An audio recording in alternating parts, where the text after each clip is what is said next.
آپ سے یہ سوال ہے کہ آپ ہر روز کوئی نہ کوئی اس پہ بنا دیتی ہیں ویڈیو، آپ اس میں سے اب کیا نکالنا چاہ رہی ہیں؟ سوشل میڈیا پر اگر آپ دیکھیں تو یہ کیس جو ہے نا ابھی بھی زندہ ہے، لیکن حقیقت یہ وہ زندہ تو آپ لوگوں نے کیا ہوا نا، ایک کچھ لکھ رہا ہے دوسرا کچھ لکھ رہا ہے. جب ایک چیز رک گئی ہے، ختم ہو گئی کہ یہ یہاں تک ایسے ہے، کورٹ نے یہ ڈیسیژن دے دیا، ان کے والدین یہ کہہ رہے ہیں، یہ بچے یہ کہہ رہے ہیں، تو بات ختم ہو گئی. پھر اب آپ لوگ اس میں سے نکالنا کیا چاہ رہے ہیں؟ یہی میں آپ کو بتا رہی ہوں کہ میں نے اپنا ایک آخری ویڈیو پوسٹ کیا جس میں میں نے سب کو بتا دیا کہ یہ پولیس نے، سندھ پولیس نے اپنا ایک چالان جمع کروایا سندھ ہائی کورٹ میں، جس میں انہوں نے کہا ہے کہ اس کیس کی کوئی اہمیت نہیں ہے، یہ سی کیٹیگری میں انہوں نے اس کو رکھا ہے. سی کیٹیگری کا مطلب ہے کہ یہ ایک بوگس کیس ہے، یہ کیس بنتا ہی نہیں ہے. اور 164 کے بیانات کا مطلب یہ ہے کہ یہ کوئی اغوا کا کیس نہیں ہے، یہ سمپل لو میرج کا 2 گھروں کا جھگڑا ہے. یہ بات میں نے لوگوں کو آخری بتا دی، لیکن لوگ اور ان کے جو والد ہیں، خاص طور پہ دعا زہرا کے جو والد ہیں، وہ اس بات کو ختم کرنے کو تیار ہی نہیں ہے. انہوں نے اسی وقت جب میں نے یہ ویڈیو بنایا، پوسٹ کیا، اس کے بعد وہ آئے کچھ یوٹیوبرز کے ساتھ، انہوں نے آتے ہی یہ کہنا شروع کر دیا یہ کیس ختم نہیں ہوا، جو لوگ کہہ رہے ہیں وہ جھوٹ بول رہے ہیں. پھر ہمیں آگے وضاحت دینی پڑی کہ یہ کیس ختم ہوا ہے. وہ ادھر سے کہتے ہیں نہیں جی نہیں، یہ تو اغوا کا کیس ہے، یہ تو ایسے ہے، یہ تو ویسے ہے. مطلب وہ بات کو ختم کرنا ہی نہیں چاہ رہے. چلیں یہ تو کورٹ کی باتیں ہیں نا، اس کے والدین کی باتیں، ان کی آپس کی بات ہے. میں بات کروں نہیں، وہ ہوتا یہی ہے کہ مطلب ایک عرصے سے کام کر رہے ہیں، لیکن ہمارا کام تھوڑا سا ڈیفرنٹ ہے. اور آپ آج کل جو ڈیجیٹل میڈیا ہے، یوٹیوبر ایک کہلانا ایک فخر کی بات سمجھی جاتی ہے، تو میرا انٹرویو آپ نہ کریں. میں آپ سے سوال کرتا ہوں، کیا ہو کیا گیا کہ ایک انٹرویو آپ نے کیا ہے اور وہ پوری دنیا میں پھیل گیا، کچھ لوگوں نے اسے نیگیٹو لیا، بلکہ زیادہ لوگوں نے اسے نیگیٹو لیا، تو ایسی کون سی چیز تھی جو لوگوں کو بری لگی آپ کی نظر میں؟ سب سے پہلے تو میں آپ کو یہ بتا دوں، کلیریفائی کر دوں کہ وہ میرا ویڈیو جو ہے وہ ابھی تقریباً 2.1 ملین یعنی 21 لاکھ لوگ دیکھ چکے ہیں. اگر 21 لاکھ لوگ اس کو دیکھتے ہیں اور اس کو پازیٹیو لیتے ہیں تو یہ میری بہت بڑی اچیومنٹ ہے. لیکن اگر اس میں کوئی 10-20 ہزار نیگیٹو کامنٹس آتے ہیں تو آپ کو پتہ ہے کہ ہر سوسائٹی میں اس طرح کے لوگ ہوتے ہیں جو تھوڑے ایموشنل فول ہوتے ہیں، جو بات کو، حقیقت کو اپنی آنکھوں سامنے دیکھ کر تسلیم نہیں کرتے. کیونکہ جو دعا زہرا کے والدین ہیں وہ پہلے دن سے ایک بات کر رہے تھے کچھ یوٹیوبرز کے ساتھ مل کے کہ ان کی بیٹی اغوا ہوئی ہے، حب سے بے جا میں رکھی گئی ہے، اس کو انجیکشنز دے کے اس کی سٹیٹمنٹس دلوائی جا رہی ہیں، اور وہ بڑے پریشان تھے. تو میرا مقصد جو ہے وہ بیسکلی ان کی مدد کرنا تھا کہ جو ماں باپ یہ کہہ رہے ہیں کہ ہمیں نہیں پتا کہ ہماری بیٹی کس گینگ کے پاس ہے. تو میں نے اپنے سورسز کا استعمال کرتے ہوئے دعا زہرا کا انٹرویو کیا، اور جب ہم لوگوں نے اس کا انٹرویو کیا تو اس میں اس نے بتایا کہ کس طرح سے وہ اپنے گھر سے آئی، اس نے بتایا کہ کس طرح اس نے شادی کی. اب یہ ابہام جو تھا، یہ 2.1 ملین جو لوگوں نے دیکھا، اور سوشل میڈیا کے علاوہ بھی مین اسٹریم میڈیا نے میرا نیریٹو لیا. یہاں یہ بات ثابت ہوتی ہے کہ وہ جھوٹے یوٹیوبرز جو یہ پروپیگنڈا پھیلا رہے تھے کہ لڑکی اغوا ہوئی ہے، ان کا نیریٹو کسی ایک نے بھی مین اسٹریم میڈیا پر نہیں لیا.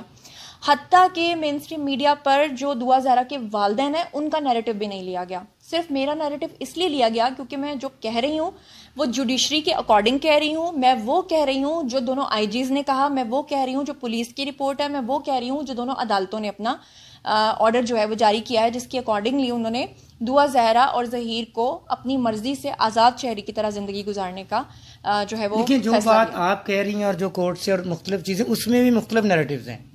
ایک طبقہ تو یہ بھی کہتا ہے کہ ولی کے بغیر نکاح نہیں ہوتا. آپ بات جانتی ہیں؟ جی بالکل، بہت زیادہ کامنٹس جو ہیں وہ آتے ہیں. لیکن دینی لحاظ سے آپ کا ہو سکتا ہے کوئی اور فرقہ ہو اور میرا کوئی اور فرقہ ہو، تو اس لیے میں اگر فرقے کے حساب سے یا فقہ کے حساب سے بات کروں گی تو وہ مجھے سوٹ نہیں کرتا، کیونکہ میں ایک ایکٹریس، ماڈل اور ایک ہوسٹ ہوں. اس کے لیے آپ کو جو ہے وہ جانا چاہیے کسی ایسی مذہبی شخصیت کے پاس جو آپ کو بہتر گائیڈ کر سکے. لیکن قانون کی روشنی میں آپ کو بتا سکتی ہوں، جب بہت سارے لوگ میرے کامنٹ سیکشنز میں آ کر یہ لکھتے تھے کہ ولی کے بغیر جو ہے وہ نکاح نہیں ہوتا اور اس کا ولی جو ہے اس کا باپ ہوتا ہے لڑکی کا، تو میں نے جو ان کے وکیل ہیں اور ان کے علاوہ بھی میں نے بہت سارے وکلاء سے اس کا آنسر پوچھا تھا، کیونکہ میں خود بڑی کنفیوز تھی کہ یہ کیا چکر ہے کہ کیا ہم ایک ایسے ملک میں رہتے ہیں جہاں پر ایک اسلامی جمہوریہ پاکستان ہے، پہلا ملک ہے نا جو اسلام کے نام پہ بنا ہے، تو کیا ہم ایسے ملک میں رہتے ہیں جہاں پہ جو قوانین بنے ہیں وہ شریعت کے خلاف ہیں، یا اسے کوئی ایک فرقہ یا ایک فقہ نہیں مانتا؟ کیونکہ آپ دیکھتے ہیں کہ ڈیلی بیسس پہ آپ کورٹ رپورٹنگ بھی کرتے ہیں، آپ ڈیلی آپ دیکھتے ہیں کہ کورٹس کے اندر روزانہ کتنی ہزاروں کورٹ میرجز ہو رہی ہیں. تو اس کا مطلب ہے کہ جن کا بھی اس فرقے یا فقہ سے تعلق ہوگا، اس کا مطلب ہے کہ ان کی شادیاں نہیں ہوں گی، پھر ان میں سے تو کئیوں کے بچے بھی پیدا ہو چکے ہیں.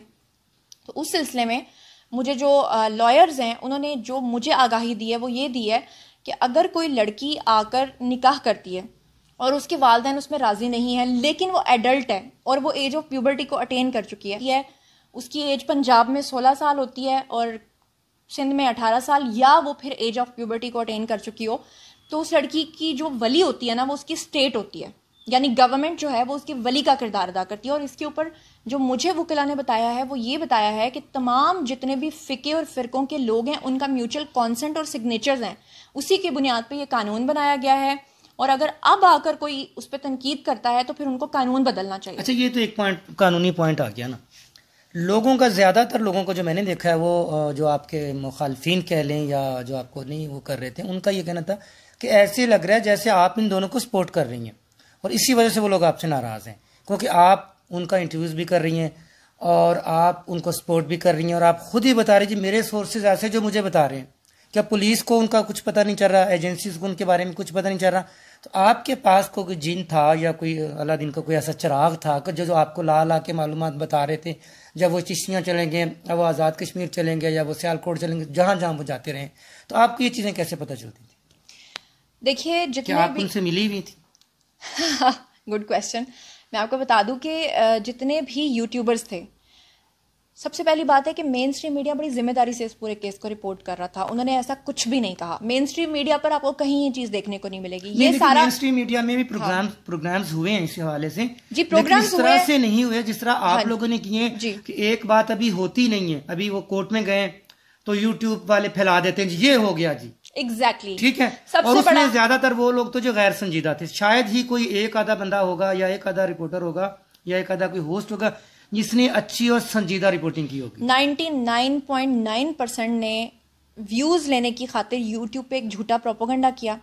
اور مطلب آپ لوگوں کے نزدیک کسی کی انسان کی کوئی عزت نہیں, صرف ویوز ہونے چاہیے, یہ یوٹیوبرز کے نزدیک آپ کہہ لیں. اور اس کے لیے میں اب انشاءاللہ تعالیٰ کچھ ایسے, مطلب آپ بھی اسی کمیونٹی میں نا؟ نہیں, میں ان کی کمیونٹی میں ضرور ہوں, لیکن آپ یہ دیکھیں کہ میں اکیلی اور نہتی ایک سائڈ پہ کھڑی ہوں جس کا نیریٹو پہلے دن سے ایک تھا, اور باقی سب کا نیریٹو جو ہے وہ دوسری سائڈ پہ تھا. اسی لیے تو سب کا جو بیک لیش ہے, سب کی مخالفت جو ہے وہ مجھے سہنی پڑ رہی ہے, کیونکہ وہ کہتے ہیں کہ آپ نے وہ نیریٹو کیوں بیان نہیں کیا جو ہم بیان کر رہے تھے ٹرینڈنگ کے لیے. وہ مجھے یہ بھی کہتے ہیں کچھ یوٹیوبرز کہ آپ نے ہمارے ڈالرز بند کروا دیے ہیں, جو کہ ڈالر کے لیے اپنی عزت بھی وہ گنوا دیں, اپنا مذہب کو بھی داؤ پہ لگا دیں, اپنے پاک ملک کو بھی داؤ پہ لگا دیں, صرف ڈالرز آنے چاہیے. یہ یہاں جہاں میں بیٹھی ہوئی ہوں اسی جگہ پر بیٹھ کر ایک اور یوٹیوبر بھی میرے پاس آئے تھے. انہوں نے میرا آ کر انٹرویو کیا اور پروپیگنڈا کیا کیا کہ مجھ سے انہوں نے ایک سوال پوچھا کہ اس وقت جب آپ انٹرویو کر رہی تھیں دعا زہرا کا, تو دیوار کے پیچھے 2 سائے تھے.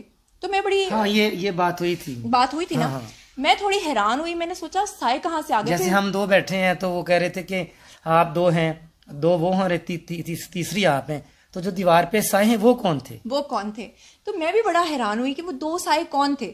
اور بعد میں پتا چلا جن کا سایہ, وہ جن ہی کے سائے تھے. وہ اصل میں وہ تھے وہ ڈالرز, وہ تھا وہ جھوٹ. جب میری ٹیم نے مجھے رپورٹ کیا, میں نے ان سے پوچھا کہ وہ سائے کون سے تھے, تو انہوں نے مجھے بتایا کہ اڈاپٹ کر کے انہوں نے وہ بنائے. اڈاپٹ کر کے جی, انہوں نے بیسکلی فوٹو شاپ کر کے وہ بنائے. وہ جھوٹ تھا. اور بہت سارے وہی آ گئی نا کہ یوٹیوب کے لیے آپ اپنا ایمان بھی یوٹیوب کے لیے کہہ رہے ہو, ڈالرز کے لیے آپ اپنا ایمان بھی بیچ سکتے ہیں, اپنا دین بھی بیچ سکتے ہیں, اپنی غیرت بھی بیچ سکتے ہیں. یہ ایک کڑوی حقیقت, یہ ہو رہا ہے, یہ بالکل ہو رہا ہے. اور اس کو کنٹرول کیسے کیا جائے گا؟ یہ تو کنٹرول کرنا تو دور کی بات ہے. ابھی جب میں اور آپ بیٹھے ہوئے ہیں, جب ہم یہ ویڈیو ریکارڈ کر رہے ہیں, تو آپ کے سامنے میرے لائر کا فون آیا اور انہوں نے مجھے بتایا کہ میڈم آپ کا ایک کیمرہ مین آیا ہے سامنے جس نے یہ کلیم کیا ہے کہ میں نے اس کے پیسے کھا لیے ہیں, اور کرشی نے جو ایک کمپنی ہے انہوں نے ہمارے ویڈیو کو یا ہمارے انٹرویو کو جو ہے اسپانسر کیا تھا. تو پھر میں نے فوری طور پہ اس شخص کو میسج کیا اور اسے میں نے کہا کہ آپ فوری طور پہ اس چیز کی معافی مانگیں. اب وہ انسٹاگرام پہ یا سوشل میڈیا جو میرے دوسرے اکاؤنٹس ہیں وہاں پر آ کر معافیاں مانگ رہا ہے. فیک آدمی ہے, بالکل فیک. میں نے جس کو دیکھا بھی نہیں ہے زندگی میں کبھی. مطلب لوگ ویوز کی خاطر, تو وہ بھی بیچارہ سوچ رہے ہیں کوئی $2-4 اسے بھی مل جائیں گے, لیکن $2-4 دیکھیں نا, اس طرح کر کے کسی کو ڈی فیم کر کے, کسی کے بارے میں غلط بات پھیلا کے. ایک اور میں آپ کو بات بتا دوں کہ پہلے مجھ سے کچھ لوگ گلا کر رہے تھے کہ آپ اداروں کے ساتھ کیوں نہیں اپنی انفارمیشن شیئر کر رہی. تو میں ان سب کے لیے بتا دوں کہ میں اداروں کے ساتھ بھی اپنی انفارمیشن شیئر کر رہی ہوں. اور ایک اور میں بتانا چاہوں گی, ایک اور یوٹیوبر ہیں جنہوں نے کیا کیا کہ ایک انتہائی اوچھا ہتھ کنڈا استعمال کیا. انہوں نے انڈین ماڈلز کی جو ان کی ایک عام ڈریسنگ ہوتی ہے, ہمارے لیے وہ بڑی بولڈ ہوتی ہے لیکن انڈینس کے لیے وہ اتنی بولڈ نہیں ہوتی ہے, تو وہ کسی ماڈل کا فوٹو شوٹ لے کر اس کے اوپر میرا فیس اٹیچ کر کے اس کو فوٹو شاپ کر کے انہوں نے اپنے ویڈیوز میں دکھایا. تو ہم لوگ اس طرح کے جو ویڈیوز اور اس طرح کی جو چیزیں ہیں ان کا تو یہ چیزیں تو سائبر کرائم میں آتی ہیں نا، تو آپ ان کو رپورٹ کر سکتی ہیں. بالکل ہم لوگ رپورٹ کرنے جا رہے ہیں، اور آپ عنقریب دیکھیں گے کہ ایسے لوگوں کا اچھے طریقے سے کلا کما ہوگا، کیونکہ یہ ایک ایگزامپل سیٹ ہوگی، ورنہ لوگ جو ہیں وہ اس طرح کسی کے اوپر بھی بنا ثبوت کے الزامات کریں گے. آپ کا دماغ تھکتا نہیں ہے؟ یہ ساری ادھر سے کچھ ہو رہا ہے، ادھر سے کچھ ہو رہا ہے، کبھی انٹرویوز ہو رہے ہیں، کبھی کوئی چینل والے آ رہے ہیں، کبھی کوئی وہ لوگ آ رہے ہیں جو آپ کو جھوٹا ثابت کر کے الٹے پلٹے سوالات کر رہے ہیں.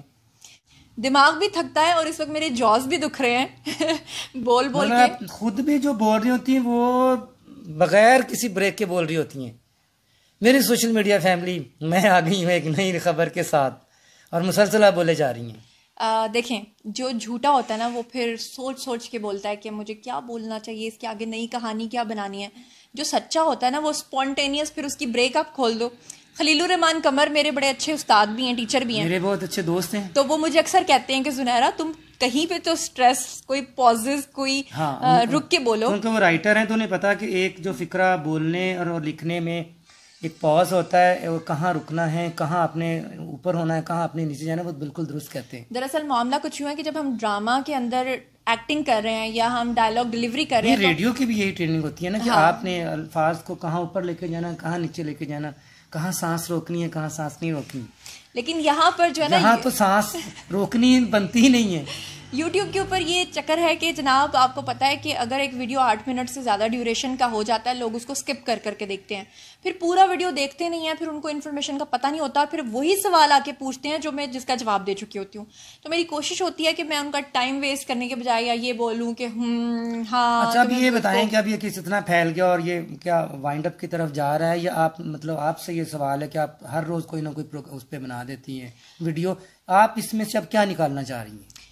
سوشل میڈیا پر اگر آپ دیکھیں تو یہ کیس جو ہے نا ابھی بھی زندہ ہے، لیکن حقیقت یہ وہ زندہ تو آپ لوگوں نے کیا ہوا نا، ایک کچھ لکھ رہا ہے، دوسرا کچھ لکھ رہا ہے. جب ایک چیز رک گئی ہے، ختم ہو گئی کہ یہ یہاں تک ایسے ہے، کورٹ نے یہ ڈیسیژن دے دیا، ان کے والدین یہ کہہ رہے ہیں، یہ بچے یہ کہہ رہے ہیں، تو بات ختم ہو گئی. پھر اب آپ لوگ اس میں سے نکالنا کیا چاہ رہے ہیں؟ یہی میں آپ کو بتا رہی ہوں کہ میں نے اپنا ایک آخری ویڈیو پوسٹ کیا جس میں نے سب کو بتا دیا کہ یہ پولیس نے، سندھ پولیس نے اپنا ایک چالان جمع کروایا سندھ ہائی کورٹ میں، جس میں انہوں نے کہا ہے کہ اس کیس کی کوئی اہمیت نہیں ہے، یہ سی کیٹیگری میں انہوں نے اس کو رکھا ہے. سی کیٹیگری کا مطلب ہے کہ یہ ایک بوگس کیس ہے، یہ کیس بنتا ہی نہیں ہے. اور 164 کے بیانات کا مطلب یہ ہے کہ یہ کوئی اغوا کا کیس نہیں ہے، یہ سمپل لو میرج کا 2 گھروں کا جھگڑا ہے. یہ بات میں نے لوگوں کو آخری بتا دی، لیکن لوگ اور ان کے جو والد ہیں، خاص طور پہ دعا زہرا کے جو والد ہیں، وہ اس بات کو ختم کرنے کو تیار ہی نہیں ہے. انہوں نے اسی وقت جب میں نے یہ ویڈیو بنایا، پوسٹ کیا، اس کے بعد وہ آئے کچھ یوٹیوبرز کے ساتھ، انہوں نے آتے ہی یہ کہنا شروع کر دیا یہ کیس ختم نہیں ہوا، جو لوگ کہہ رہے ہیں وہ جھوٹ بول رہے ہیں. پھر ہمیں آگے وضاحت دینی پڑی کہ یہ کیس ختم ہوا ہے. وہ ادھر سے کہتے ہیں نہیں جی نہیں، یہ تو اغوا کا کیس ہے، یہ تو ایسے ہے، یہ تو ویسے ہے. مطلب وہ بات کو ختم کرنا ہی نہیں چاہ رہے. چلیں، یہ تو کورٹ کی باتیں ہیں نا، اس کے والدین کی باتیں، ان کی آپس کی بات ہے. میں بات کروں